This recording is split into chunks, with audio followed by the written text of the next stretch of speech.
Paano naman sure kay Daniel Padilla talaga yan? Yes. Sige, pwede natin makita doon sa baba. Yes, boss. Uy, maganda yan kasi umupo dyan si Cathryn eh.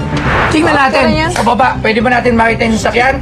Yes, O tara, boss. baba tayo para tingnan natin yung sasakyan. 2015. Isang panibagong kontrobersya ang kinakaharap ngayon ng aktor na si Daniel Padilla dahil matapos ang hiwalayan nila ng kanyang ex-girlfriend na si Cathryn Bernardo at maungkat ang mga babaeng na involved dito.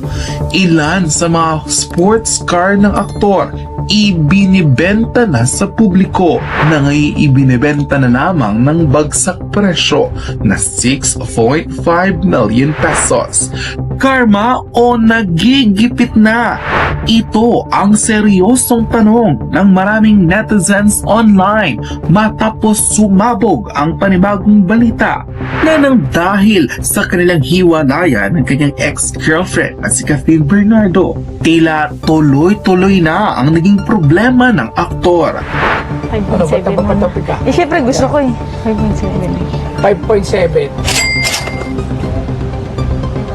Sige no, Daniel Padilla, Cathryn Bernardo. Nakapo dun si Cathryn Bernardo. Feeling Cathryn Bernardo ako yun. Taong 2015, nabili ni Daniel ang nasabing sasakyan sa nagkakahalagang 9 million pesos. Ang nasabing Chevrolet Corvette ay isa raw sa mga sasakyan ni DJ na inalagaan at minahal talaga ng TV actor. Matapos ang ilang araw, tila confused ang marami sa mga netizens online kung may katotohanan ba ang balitang ibinebenta na ng aktor sa 6.5 million pesos na lamang ang 9 million pesos sports car nito. Tila hindi daw kasi kapanipaniwala lalo't mayaman naman raw ang TV actor. Ngunit ng ilan sa mga dati nitong kaibigan ang nagsiwalat ng buong katotohanan at pinatunayang legit ang balita, tila dito na nagimbal ang maraming netizen. Nagbigay na sila ng puro-puro na tila naghihirap na ba ang aktor o kinakarma na sa lahat ng kanyang ginawang panloloko sa kanyang ex-girlfriend. Yes, boss. Uy, maganda yan kasi umupo dyan si Cathryn eh. Ilan sa mga netizen na dati nitong supporters ang hindi napigilang magkomento sa nasabing balita.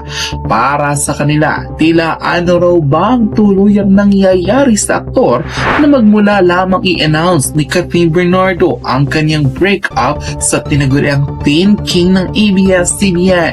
Tila sunod-sunod na raw ang naging problema ng aktor.